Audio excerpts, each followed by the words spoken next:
Bonjour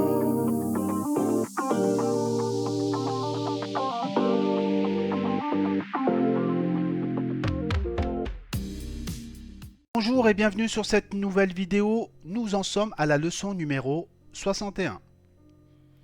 Nous allons parler ici de la régulation pump and down. Ce type de régulation est très fréquemment utilisé pour la régulation de nos installations frigorifiques. Nous avons étudié dans la vidéo précédente la régulation thermostatique. Je vous propose de refaire le point, une petite synthèse, surtout de vous préciser les avantages et les inconvénients de la régulation thermostatique pour pouvoir rebondir plus facilement sur la régulation pump and down. Donc on repart sur l'animation. On était parti donc sur un groupe frigorifique avec un compresseur à piston, un détendeur capillaire, un évaporateur donc qui est prévu pour récupérer la chaleur de la chambre froide. La température de consigne est de 0 degré. Le groupe s'enclenche à +2. Et donc on va remettre en route l'installation. Donc on part ici sur le sectionneur. Le 220 volts arrive au niveau du bouton poussoir S1. Donc l'utilisateur est en demande, il appuie sur le bouton. On voit que le courant est passant côté ventilateur évaporateur, donc la ventilation dans la chambre froide se met en route. Par contre, nous sommes en attente au niveau du thermostat, car la chambre froide est à consigne puisque nous sommes à 0 degré. Lorsque la température dans la chambre froide va augmenter et arriver donc au point d'enclenchement, c'est-à-dire 2 degrés, le contact ici va basculer, se fermer, et donc on va alimenter le groupe de condensation. Donc c'est-à-dire que le compresseur et le moteur de ventilateur condenseur se mettent en route. Donc le groupe se met en route et la température redescend tout doucement dans la chambre froide. Et lorsque la température sera à 0 degré, le contact ici au niveau du thermostat s'ouvre et donc le groupe de condensation n'est plus alimenté. Alors on va remettre l'installation en route et on va essayer de préciser les avantages et les inconvénients de cette régulation thermostatique. Au niveau de l'avantage de cette régulation thermostatique, c'est que c'est une régulation qui est assez simple. C'est celle qu'on va utiliser donc au niveau de nos réfrigérateurs domestiques, ou sinon on peut l'utiliser aussi sur des petits systèmes frigorifiques dans lesquels on a une petite quantité de fluide frigorigène. L'inconvénient de la régulation thermostatique se trouve surtout au niveau de l'arrêt du groupe. Lorsque la consigne est atteinte dans la chambre froide, le groupe de condensation s'arrête de façon brusque et dans la mesure où on a un détendeur capillaire, on va avoir une circulation du fluide frigorigène de la zone qui est la plus chaude, c'est-à-dire au niveau du condenseur, vers la zone qui est la plus froide, c'est-à-dire au niveau de l'évaporateur. Et donc dans la mesure où le détendeur ne peut pas bloquer le passage du fluide frigorigène, on aura une accumulation du fluide à l'état liquide dans l'évaporateur. Et là, ça peut poser un réel problème au niveau du démarrage, car lorsque le groupe va démarrer, il y a un fort risque de coup de liquide, c'est-à-dire qu'on va avoir du fluide frigorigène à l'état liquide qui va sortir de l'évaporateur, et donc on aura un risque de casse au niveau des clapets HP et BP. Donc pour pallier à cet inconvénient, on va installer sur la ligne liquide une VEM juste à l'entrée du détendeur. Cette VEM sera fermée au moment de l'arrêt du groupe et ainsi bloquer le passage du fluide frigorigène par migration naturelle vers l'évaporateur. Et en ayant dit ça, c'est une bonne introduction pour pouvoir maintenant parler de la régulation pump and down. On repart sur une autre animation. Allez, on est parti pour l'explication de la régulation pump and down. Donc on retrouve ici un circuit frigorifique avec tous les éléments qu'on a étudiés au niveau donc, du parcours de formation. On retrouve bien sûr le compresseur à piston. En sortie du compresseur, on va retrouver le condenseur, la bouteille de liquide, le filtre déshydrateur, le voyant de liquide, l'électrovanne, le détendeur, l'évaporateur donc qui permet de refroidir le médium, la chambre froide, et donc on revient ici à l'aspiration du compresseur. Au niveau des actionneurs, on va retrouver un certain nombre d'équipements qui vont permettre de réguler l'installation. Donc on retrouve bien sûr le pressostat BP qui va couper l'installation lorsque la pression sera trop basse côté BP, donc au niveau de l'évaporateur. Côté HP, on va retrouver bien sûr le pressostat HP qui va couper notre groupe de condensation lorsque la HP aura dépassé la valeur du cutout, donc réglé au niveau de notre pressostat. On va retrouver également le thermostat qui lui a une plage de fonctionnement qui est comprise entre -2 et 0 degrés. Donc -2 ce sera la température de consigne et 0 ce sera donc la température d'enclenchement du groupe. Alors ici dans la chambre froide actuellement il fait 5 degrés. Le groupe fonctionne depuis plusieurs minutes, donc la température dans la chambre froide diminue tout doucement. Et lorsque nous allons arriver à -2 degrés, c'est-à-dire le point de consigne, je vous laisse observer ce qui se passe dans un premier temps. -1 et -2.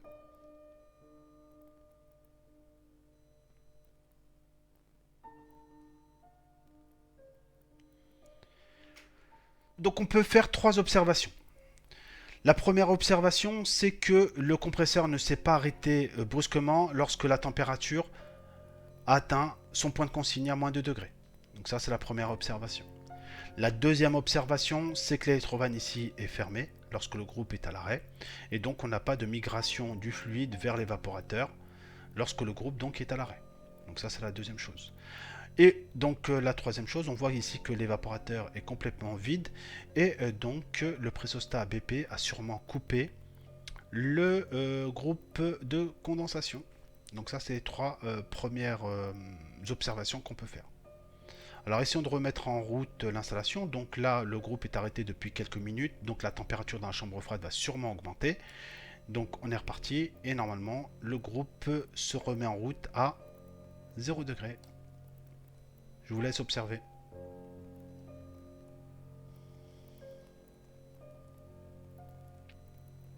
Donc de la même façon, on peut faire 3 observations au niveau de la mise en route de notre groupe frigorifique. Première observation, la VEM est alimentée, donc on a une libération du fluide frigorigène et donc notre évaporateur peut se remplir en fluide frigorigène. Donc ça c'est la première observation. Deuxième observation, on a de la pression donc maintenant côté évaporateur. Ça c'est la deuxième observation. Et la troisième observation, donc lui le pressostat BP est content puisqu'il détecte de la pression, il permet donc la mise en route du compresseur. Allez, on refait encore une fois parce que c'est important de bien comprendre ce qui se passe. Donc j'atteins ma consigne. Le thermostat coupe la VEM. Le compresseur continue à tourner et vide l'évaporateur. La BP diminue. Et donc le compresseur est coupé par le pressostat BP. Voilà. Donc on peut donner maintenant une explication sur la régulation up and down. Sur la régulation thermostatique, le thermostat coupe brusquement et directement donc le groupe de condensation. Dans la régulation up and down, le thermostat, lui, coupe l'alimentation de la VEM, de la vanne électromagnétique. Si la vanne n'est plus alimentée, donc le fluide frigorigène est bloqué et donc il est stocké dans la bouteille de liquide. Et donc côté évaporateur, le compresseur continue à tourner mais aspire donc le contenu de l'évaporateur. La pression dans l'évaporateur chute et donc le pressostat va couper le groupe de condensation lorsque la pression aura atteint la pression de coupure. Donc on peut simuler que la chambre froide atteint son point de consigne. Donc ici on revient à -2 degrés. On voit que l'électrovanne ici est coupée. On n'a plus de fluide frigorigène qui alimente l'évaporateur. Le compresseur vide l'évaporateur.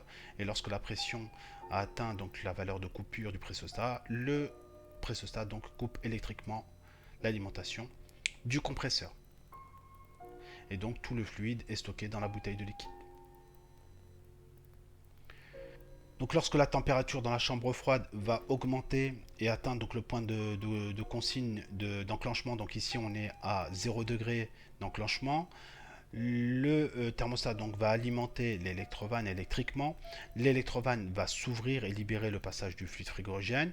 Le fluide va remplir progressivement l'évaporateur et donc la pression côté BP va augmenter. Et ainsi, donc lorsque la pression aura atteint la pression de réglage du pressostat BP, le pressostat donc va permettre l'alimentation électrique du groupe de condensation. Et donc on va essayer de voir ça avec l'animation. Donc ici on passe à -1, 0, et donc on voit bien ici que l'électrovanne est alimentée, le fluide frigorigène remplit l'évaporateur, la pression côté BP augmente, et donc lorsqu'on a atteint le point de consigne d'enclenchement du pressostat, l'alimentation du compresseur est réalisée. Alors là je viens d'expliquer ce qui se passait d'un point de vue fluidique, donc du fluide frigorigène, et là il faut développer la partie électrique. Donc pour cela j'ai une autre animation. Allez, on part sur une autre animation, mais cette fois-ci, on va se concentrer sur la partie électrique. Lorsque j'ai un schéma électrique, j'essaie toujours d'identifier dans un premier temps les récepteurs. Donc ici, on en a 3. Déjà, dans un premier temps, on va trouver Y1, donc ça c'est l'électrovanne. On va retrouver aussi la bobine du contacteur KM1 qui permet donc la mise en route du groupe. Donc le groupe c'est le compresseur et le ventilateur de condenseur. Et on va retrouver aussi la bobine du contacteur de KM2 qui est donc le ventilateur de l'évaporateur. On peut aussi dire un mot sur les différents actionneurs. Donc ça, c'est les contacts qui vont permettre d'ouvrir ou de fermer le circuit, donc en fonction de la température ou des pressions. Donc on va retrouver bien sûr le sectionnaire qui permet d'isoler la partie commande ici. On va retrouver le bouton marche-arrêt ici, S1. Le contact de sécurité au niveau du pressostat HP qui est au repos fermé puisque c'est un contact de sécurité. On va retrouver également le contact du thermostat, le contact du pressostat BP et le contact qu'on va appeler ici KM1 qui est un contact auxiliaire du contacteur ici KM1. Mais ça on va dire un mot assez précis juste après là-dessus.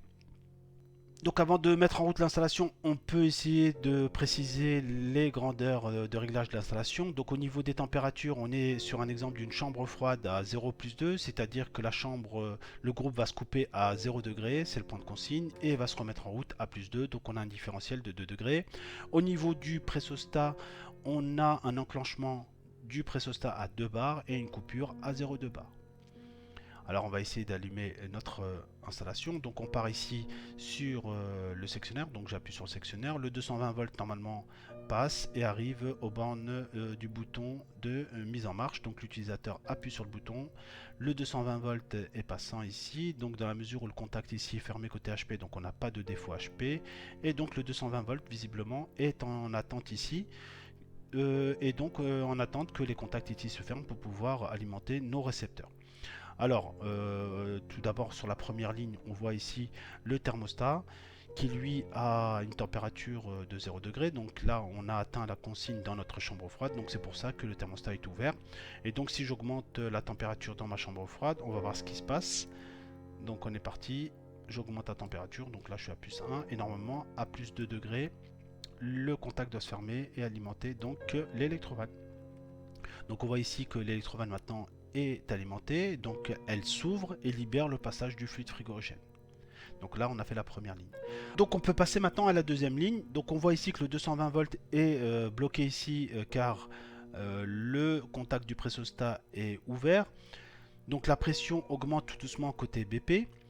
Donc le pressostat ici subit une pression de plus en plus forte et donc lorsqu'on aura atteint le point d'enclenchement ici, c'est-à-dire 2 bars, normalement le contact ici va se fermer. Et donc le pressostat ici est en train de subir une pression qui est de plus en plus élevée. Et donc normalement à 2 bars, le pressostat se ferme. Et voilà, donc on voit que le groupe se met en route. Donc ça c'est pour la deuxième branche. Pour la troisième branche, on voit ici que dans la mesure où KM1, la bobine, s'est alimentée, tous les contacts de KM1 changent de position. Et donc ce contact là qui était ouvert au repos se ferme. Et donc cela permet d'alimenter le ventilateur de l'évaporateur.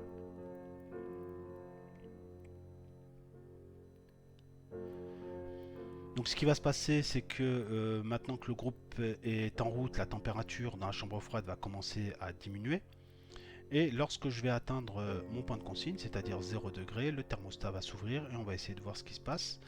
donc la température dans le local diminue, on est à 1 degré, et à 0 degré, le contact s'ouvre, et donc on retrouve notre électrovan qui n'est plus alimenté.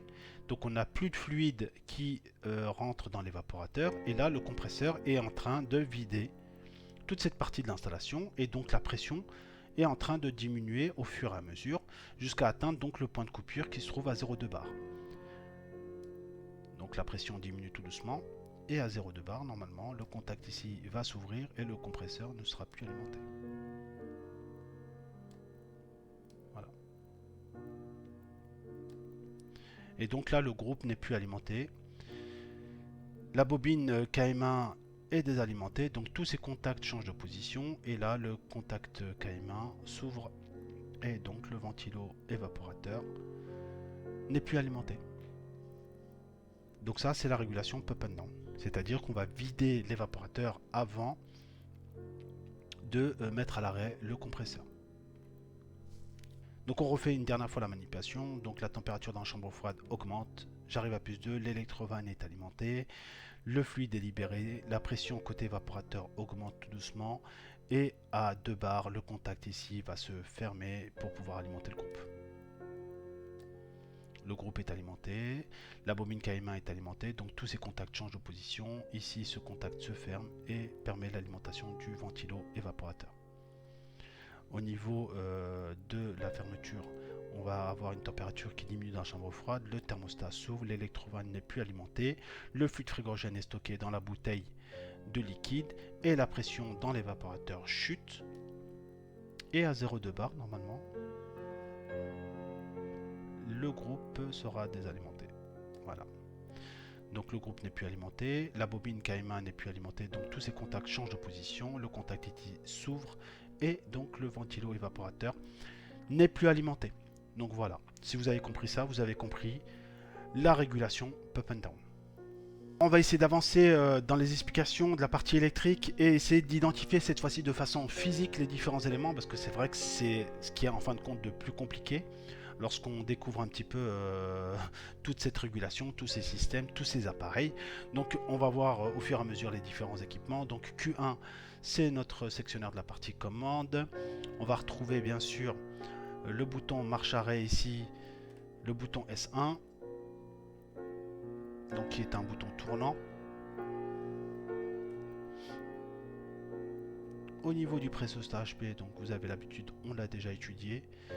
Il est ici, donc on le reconnaît assez facilement grâce à l'échelle graduée qui va généralement de 8 à 32 bars.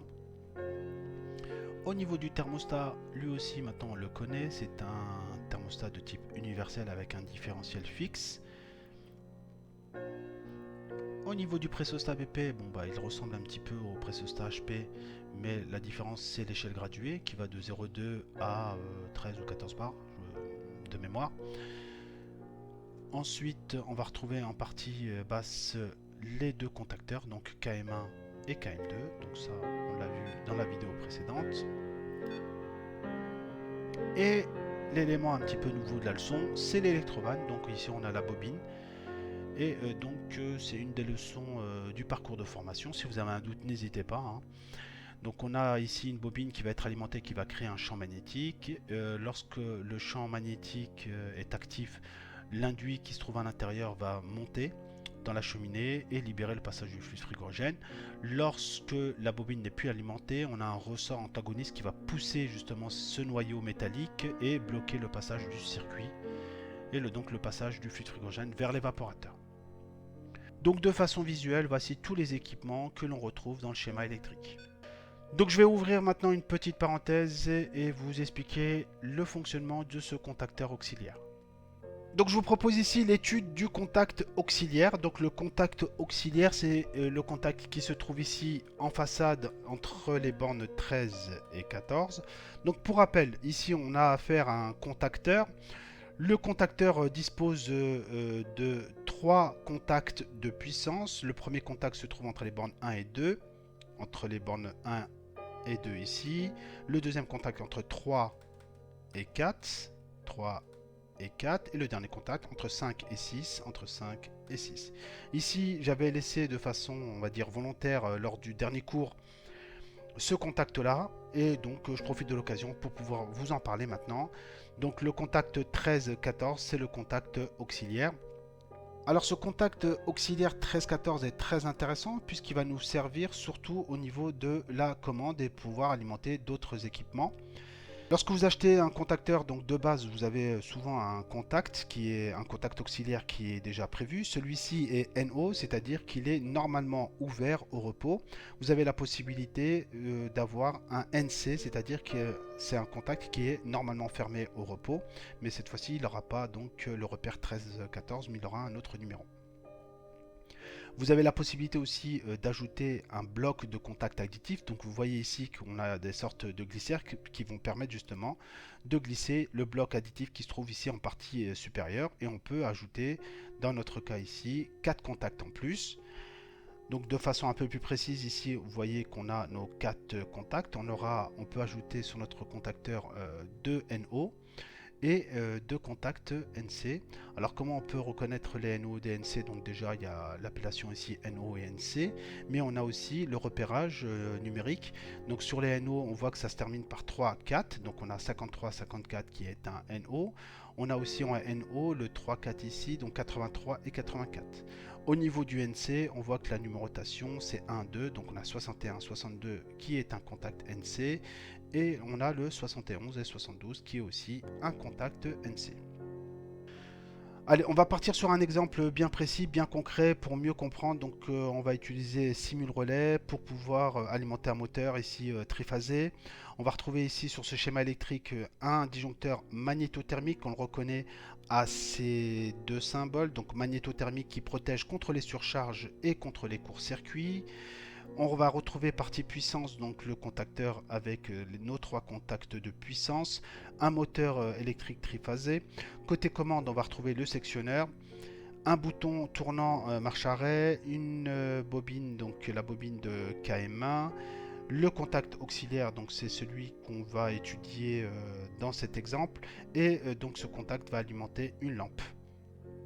Donc on est parti sur simul relais et on va voir tout l'intérêt d'ajouter donc des contacts auxiliaires sur nos contacteurs. Simul relais.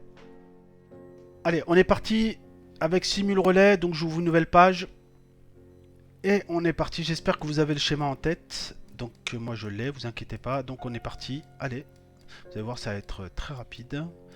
Donc là, je vais chercher un disjoncteur magnétothermique avec un neutre, donc je l'ai ici, c'est parfait. Donc là on va essayer d'augmenter un tout petit peu le zoom arrière pour pouvoir justement tracer plus facilement. Donc je sors ici et donc ensuite je vais chercher un contacteur.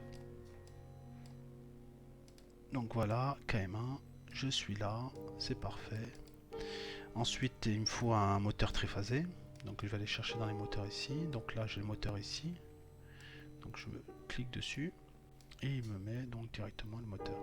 Voilà. Donc vous voyez là j'ai fait ma partie puissance. C'est très simple. Donc partie commande maintenant. Partie commande, donc on est parti avec un sectionneur monophasé. Donc ici l'orientation ne me plaît pas, donc je vais le tourner. Donc je vais me mettre par ici. Vous voyez, c'est assez simple. Et ensuite, donc il me faut un bouton poussoir ou un bouton tournant plutôt, ça sera mieux. Donc là je me mets à la même hauteur que mon contacteur. Ensuite il me faut une bobine, il faut la bobine de KM1. Voilà, donc là ma bobine je la mets là, la même hauteur que mon moteur. Ensuite il me faut un contact. Alors le contact il est par là. Voilà, donc s'il est NO vous prenez celui-là. Si c'est un NC, vous prenez celui-là. Donc je clique, je viens ici, je le mets à la même hauteur que lui. Voilà, par contre, donc là, il est l'appellation ne me plaît pas puisque c'est K1. Alors que moi, c'est un contact qui appartient à KM1. Donc là, je clique sur mon contact et je vais à Value, ici. Value. Et donc, vous voyez que je peux déjà changer le nombre. Hein. Ici, je peux passer à K2, K3, K5. Mais moi, c'est pas ça qui m'intéresse. Moi, c'est d'aller chercher plutôt le type de contact. Donc moi il appartient pas à K, il appartient à KM. Donc voilà, vous voyez qu'il a changé d'appellation, et donc là le logiciel va bien reconnaître que c'est un contact qui appartient donc à notre contacteur KM. Et ensuite donc il nous reste la lampe. Donc la lampe c'est plutôt de l'autre côté, donc vous voyez je fais défiler avec ma souris. Oula, faut que je me calme là. Donc doucement, voilà. Allez, on est parti pour la lampe. Et voilà, donc vous voyez que c'est assez simple. Donc là, la lampe de base, je crois bien qu'elle s'allume en rouge. Mais bon, on verra, on pourra le changer facilement ça après. Et donc on est parti pour le câblage. Donc on est sur un câblage triphasé, donc ça va être très simple. On descend tout droit. Donc première phase, je sors de mon disjoncteur, je vais à mon contacteur. Je sors de mon contacteur, je vais à mon moteur. Ça c'est la première phase. La deuxième phase, je fais la même chose. Je fais la même chose aussi pour la première phase. Donc ici, donc je sors de mon disjoncteur, je vais à mon contacteur. Et je vais ensuite à mon moteur. Donc là vous voyez que j'ai fait ma partie puissance de façon très rapide. Alors j'ouvre une petite parenthèse.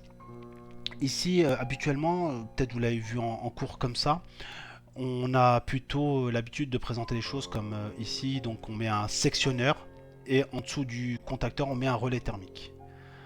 Alors de façon traditionnelle c'est comme ça qu'on l'explique, mais là on a des appareils qui existent et qui regroupent les deux mêmes fonctions, donc le disjoncteur magnétothermique, il remplace si vous voulez l'ensemble sectionneur et relais thermique, donc c'est pour ça que je l'utilise maintenant. Donc là j'ai fait ma partie puissance, donc je sors de la vue, je peux faire ma partie commande. Donc ma partie commande, donc la phase, je commence toujours par la phase, donc je vais aller chercher la phase 1 ici.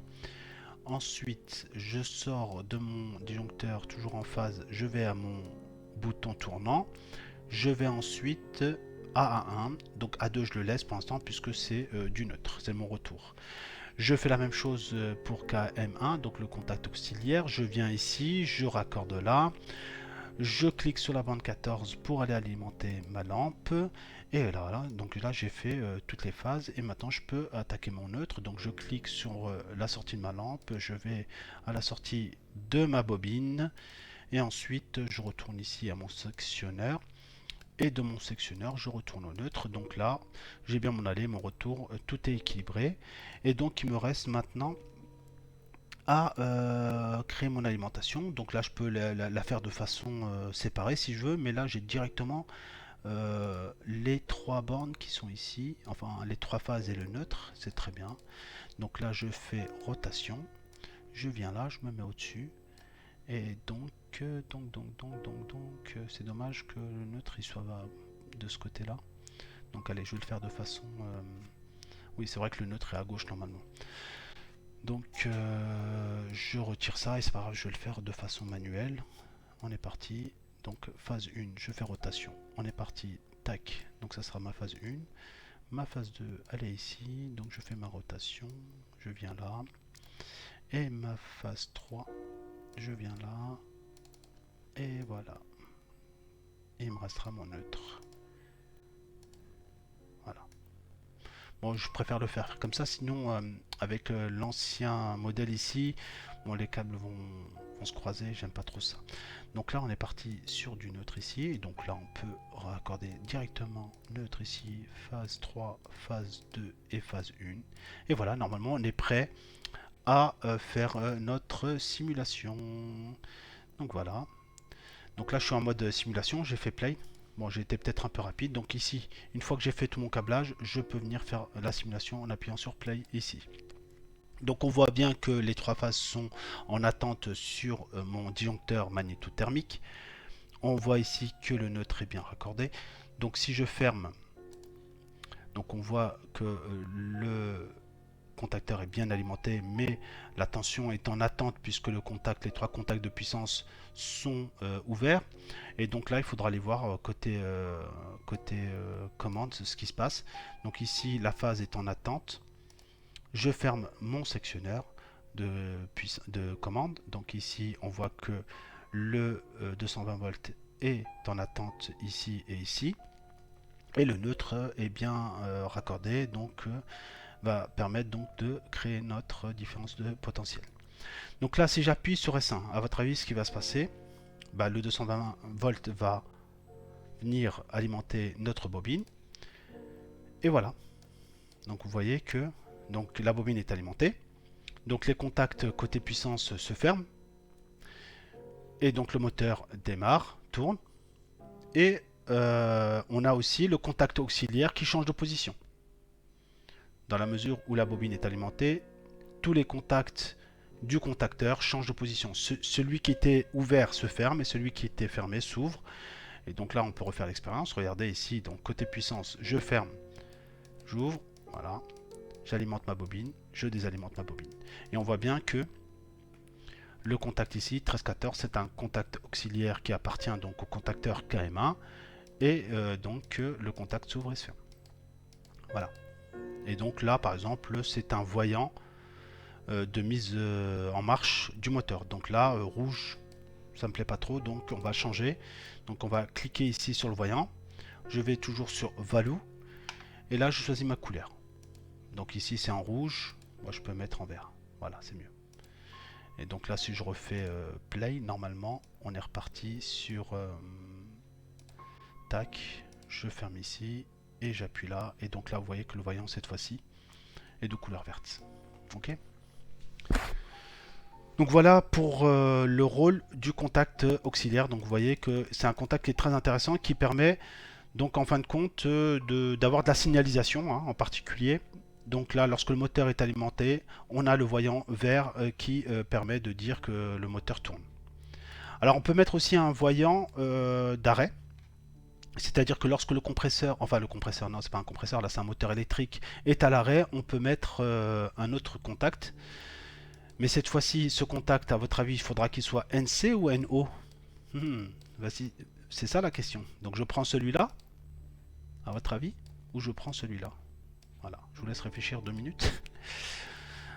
Alors, si je veux que ça soit passant, alors que le moteur est à l'arrêt, il faut, vous avez compris, qu'il faut que je prenne le NC. Donc là, je supprime celui-là et vous voyez que le contact là pour l'instant il n'appartient pas encore au contacteur KM1. Donc là je vais encore changer et aller chercher ici le KM. Et voilà. Donc là maintenant ce contact appartient à KM. Et donc là je peux mettre une lampe. Alors la lampe elle est par là. Et cette fois-ci, donc la lampe, vous voyez automatiquement il appelle H2. Donc c'est une autre lampe, c'est une deuxième lampe. Et donc là je peux faire mon câblage. Donc je viens ici. Je viens là. Et lui je viens là. Voilà. Et donc normalement lorsque je vais simuler, alors je vais voir la couleur par contre de la lampe. Value. Color. Donc là elle est bien rouge. Ok, c'est bon, parfait. Donc là je peux simuler. Donc je fais play. Et on est parti pour une petite simulation. Donc on voit bien que notre disjoncteur est bien alimenté avec l'alimentation EDF. Donc on part sur la fermeture du disjoncteur. Le courant est donc en attente ici. Donc je ferme ici mon disjoncteur. Et donc vous voyez que là directement, dans la mesure où on a pris un contact normalement fermé et qui appartient à KM1, on voit que le moteur est à l'arrêt avec le voyant rouge. Par contre, si j'appuie sur S1, on a dit que tous les contacts de KM1 changeaient de position. Donc les contacts de puissance étaient ouverts, donc ils se ferment. Ce contact, lui, il était ouvert, donc il se ferme. Et par contre, lui, au repos, il était fermé, donc il s'ouvre. Donc c'est pour ça que ici, on a le voyant de mise en marche qui est alimenté et le voyant d'arrêt qui, lui, est désalimenté. Donc voilà. Donc voilà pour l'explication des contacts auxiliaires. Je reviens à mon slide. Donc je reviens à mon slide, donc vous avez vu, on a réalisé le schéma assez rapidement. J'ai apporté aussi quelques explications complémentaires. J'ai eu des questions dans les commentaires, donc vous avez vu comment on fait pour changer les appellations au niveau des contacts auxiliaires. Donc c'est assez simple, vous allez dans Value en haut à gauche, et puis comme ça vous pouvez changer l'appellation des contacts. Allez, on part sur un petit exercice de câblage. Donc à vous de travailler, donc maintenant je vais vous surveiller. Je vais me reposer un petit peu. Donc de façon assez rapide, donc on va retrouver ici Q1. Q1 donc c'est notre disjoncteur magnétothermique. KM1 bien sûr c'est notre contacteur. Notre moteur M1 il est ici. Notre sectionneur de partie commande il est là, donc c'est F1. Notre bouton marche arrêt il est là. Notre lampe elle est ici. Et le contact auxiliaire 1314, il se trouve ici et ici. Donc à vous de jouer. Vous pouvez mettre la vidéo sur pause et je vous retrouve tout de suite après. Allez, bon courage à vous. Allez, me revoilà. Donc je pense que vous avez bien avancé dans la réflexion. Et donc là, c'est à moi de travailler un petit peu. Je vais essayer de vous apporter quelques éléments de correction. Donc la partie alimentation ici, c'est la partie EDF, ça nous intéresse pas trop. Donc on va se baser surtout à l'intérieur de l'armoire électrique. Donc ici, on a notre disjoncteur magnétothermique qu'on va raccorder entre la première borne et la borne 1 du contacteur. Donc on est parti, on est là entre 1 et notre disjoncteur magnétothermique. On va faire la même chose de la borne 4 à la borne 3 ici, et de la borne 5 ici à la borne 6 de notre disjoncteur magnétothermique. On continue maintenant, on sort du contacteur pour aller alimenter notre compresseur. Donc je sors en 2 ici, en 4 et en 6, en 2, en 4 et en 6, et je vais alimenter de façon directe, vous voyez, mon compresseur, oui, ça peut être un compresseur, mais là c'est un moteur électrique visiblement. Et donc là, vous voyez qu'on a déjà fait la partie puissance. Donc on attaque la partie commande. Donc ici, je prends ma phase sur la borne 2, visiblement. Donc je vais ponter pour pouvoir récupérer du 220 volts. Donc la question qui peut se poser, c'est ce câble concrètement, physiquement, je l'accroche où je coupe mon câble et je mets un domino ou non? L'idée c'est quand même de faire les choses proprement. Et là, je pense que vous pouvez récupérer ici sur la borne 1, hein, c'est le même potentiel. Hein, vous allez mettre 2 câbles dans la borne 1 ici pour pouvoir justement alimenter votre commande. Donc on est parti, on va sur la phase donc F1, donc la phase à droite et le neutre à gauche, donc on se trompe pas, et donc là on va aller attaquer nos différents éléments. Donc on est parti, on va sur S1 ici, on sort de notre sectionnaire pour aller sur S1, je rentre dans S1 ici et je sors de S1 pour aller à A1 de KM1. Donc on est parti, hop hop hop, et donc on y va tout doucement, gentiment jusqu'à A1. Donc là on est à ce niveau là. Donc le neutre, je le laisserai pour la fin. Donc je continue avec ma phase. Donc je sors de 4 pour aller donc à 13 de KM1 ici. Donc vous voyez, donc là j'ai fait ce câble là. Donc c'est ce câble là. Je sors en 14, donc ici. Et je vais donc à ma lampe. Donc là je suis arrivé à ce point là. Je sors de ma lampe en neutre et là donc là je peux attaquer tous mes neutres. Je peux revenir avec mes neutres. Donc là j'ai le neutre de la lampe, le neutre de la bobine donc sur A2, le neutre au niveau du sectionneur, et je reviens donc à mon disjoncteur magnétothermique. Donc on est parti, hein, donc le neutre ici de la lampe qui va ensuite au neutre de la bobine A2. Je repars ici sur mon disjoncteur, enfin mon sectionneur de la partie commande, et après donc je peux repartir ici directement à mon disjoncteur magnétothermique. Donc voilà pour la correction. Donc j'espère que ce petit exercice vous a aidé à bien comprendre le fonctionnement du contact auxiliaire et aussi comment le câbler en réaliste avec les différents équipements qu'on a ici. Allez, on repart sur la régulation up and down avec l'étude du schéma électrique de puissance et de commande.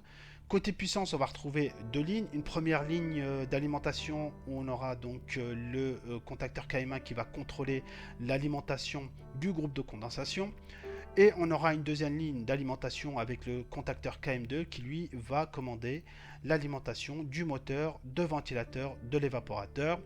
La puissance, non excusez-moi, la commande sera piquée directement sur le circuit du groupe de condensation. Côté schéma de commande, on va retrouver bien sûr les bobines de nos contacteurs. Donc on aura la bobine KM2 et la bobine de KM1. On va retrouver également notre électrovan. Au niveau du schéma électrique donc, de commande, on va retrouver bien sûr tous nos actionneurs, le bouton marche-arrêt, le contact du pressostat HP qui est fermé au repos, le thermostat, donc vous l'avez bien compris, qui va s'ouvrir et qui va se fermer en fonction de la température de la chambre froide et qui va permettre donc d'alimenter directement l'électrovan. On va retrouver également le pressostat BP qui lui va commander l'alimentation du groupe de condensation. Et enfin, donc, lorsque le groupe de condensation sera alimenté, on a le contact auxiliaire de KM1 qui va se fermer et qui va autoriser la mise en route de l'évaporateur puisque la bobine de KM2 sera alimentée. Allez, courage, on est bientôt sur la fin de la vidéo.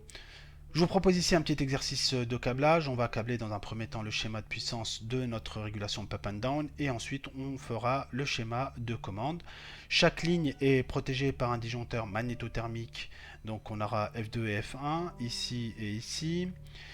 On aura bien sûr pour chaque ligne un contacteur KM1 et KM2 et on aura bien sûr notre récepteur. Donc ici pour notre première ligne on aura le ventilateur évaporateur et on aura aussi le groupe de condensation pour la ligne donc, qui est alimentée par F1. Donc là on est sur des disjoncteurs magnétothermiques monophasés car nos groupes ici sont tout simplement des groupes qui fonctionnent en 220 volts. Et la même chose pour le ventilateur, donc on est sur un ventilateur monophasé. Allez, je vous laisse réfléchir et je vous dis à tout de suite pour la correction. Bon courage.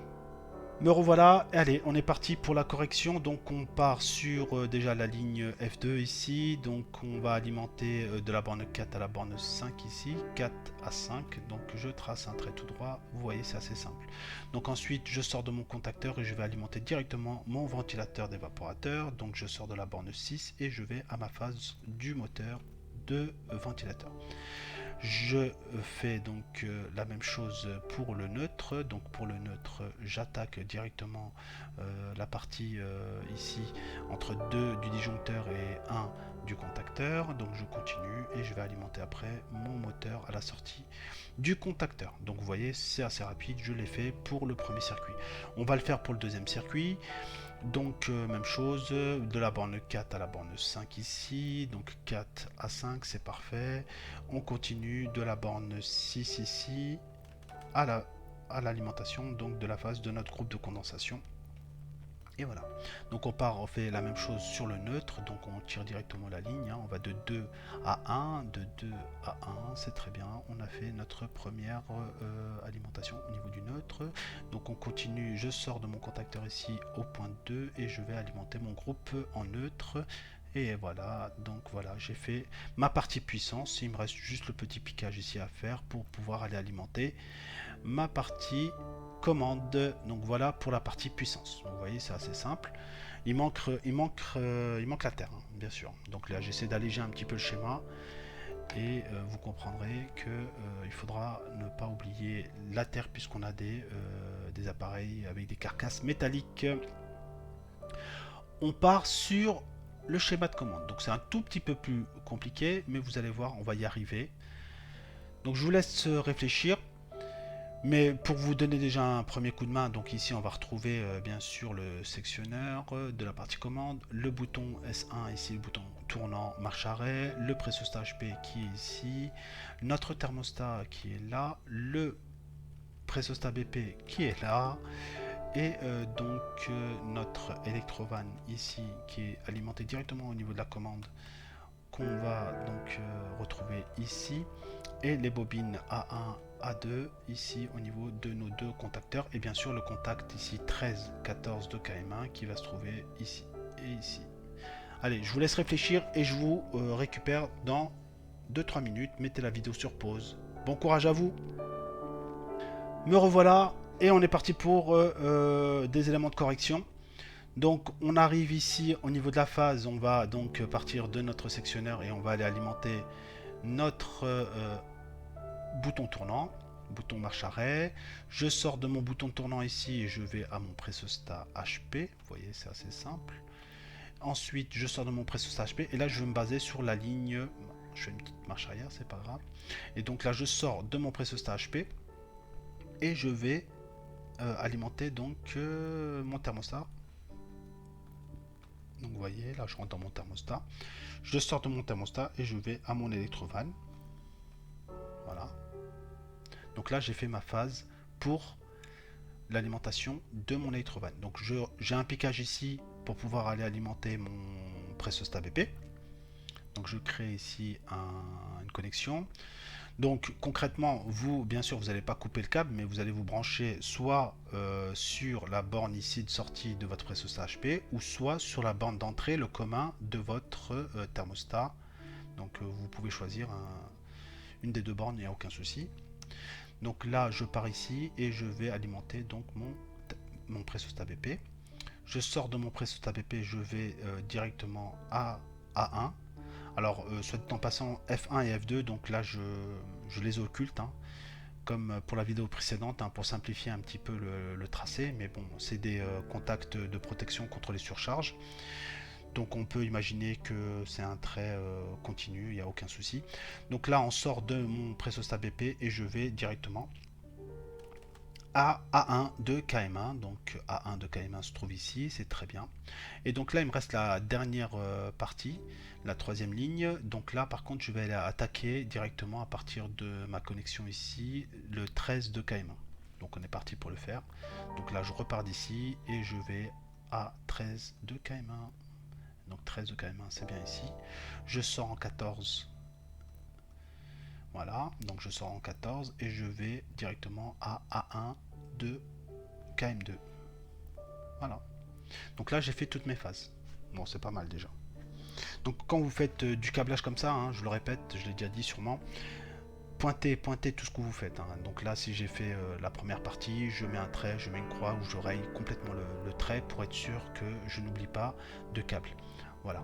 Donc maintenant, on peut faire le neutre. Hein. Vous voyez, c'est assez simple. Donc je pars de KM2, du neutre de KM2, je vais au KM1, au neutre de KM1, et je vais aussi au neutre de Y1. Hein. On est parti, hein. On va les faire tous ensemble, vous allez voir. Voilà. Donc là, j'ai fait toute la ligne de neutre en bas et je repars donc directement à mon sectionneur de partie commande. Voilà, voilà. Donc là, on a fait le schéma. On a câblé le schéma. Donc je reviens sur mon premier slide et en conclusion, déjà je vous remercie d'avoir suivi cette vidéo jusqu'au bout. Cette vidéo donc sur la régulation pump and down, c'est une vidéo synthèse qui fait appel à plein de notions qu'on a vues durant le parcours de formation. Donc prenez le temps de bien digérer, hein, parce qu'on a vu pas mal de choses. Hein. On a parlé des actionneurs, hein, Prestostat HP, Prestostat BP, du thermostat, du tirage au vide, de l'électrovan, etc. Donc prenez le temps, hein, vous allez progresser tout doucement. Essayez de revenir sur les vidéos autant de fois que cela est nécessaire. Et vous allez voir que vous allez avoir des lampes comme ça qui s'allument dans votre cerveau au fur et à mesure de votre progression. Et je vous assure que ça fait vraiment plaisir. Donc ça sera tout pour cette vidéo. Je vous dis prenez soin de vous et à tout de suite pour la suite. Ciao!